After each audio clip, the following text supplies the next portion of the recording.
ChatGPT.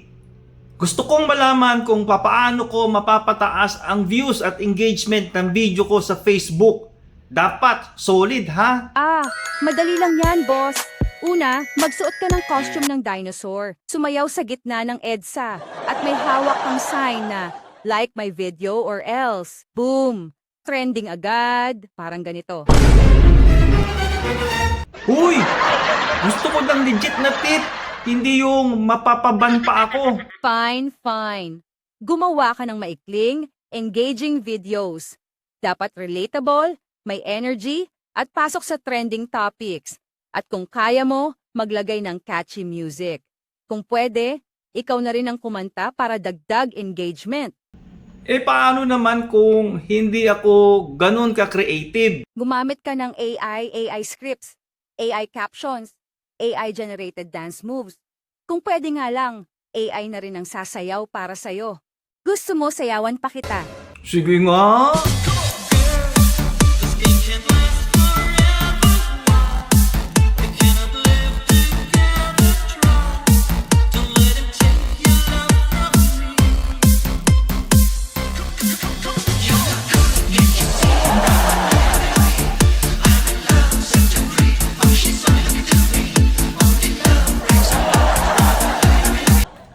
Alam mo, minsan, gusto na kitang i-uninstall.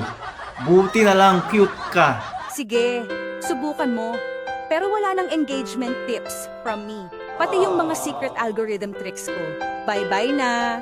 For sure, mamiss mo ako. Okay, fine. Last na.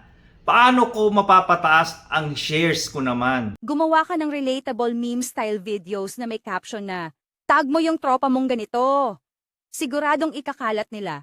Yan! O kaya, magbigay ka ng controversial opinion. Tapos watch mo ang drama sa comment section. Mukhang gusto ko yung meme idea pero parang delikado. Gusto mo kasi ng viral. Take it or leave it, boss. May iba pa bang strategy? Siyempre, mag-host ka ng giveaway. Like, share, and comment to win. Siguradong dadami ang engagement mo. Pero wag masyadong obvious na clickbait ha. Oo nga no. Paano kung gusto ko namang mag-trend ng mabilis? Makisali sa trending hashtags at challenges. Pero wag basta kopya lang. Dagdagan mo ng twist para ikaw ang ma-highlight. Paano naman sa storytelling? May tips ka ba? Dapat simula pa lang, hook agad. Simulan mo sa isang nakakagulat o nakakatawang scene para di nila i-scroll down. Tapos, end with a question para may reason silang mag-comment. Anything else? Interact with your audience. Reply sa comments nila. Gawing interactive ang content mo. At syempre, always be consistent sa posting. Kasi kahit gaano kaganda ang video mo, kung minsan lang kita makita, move on agad sila.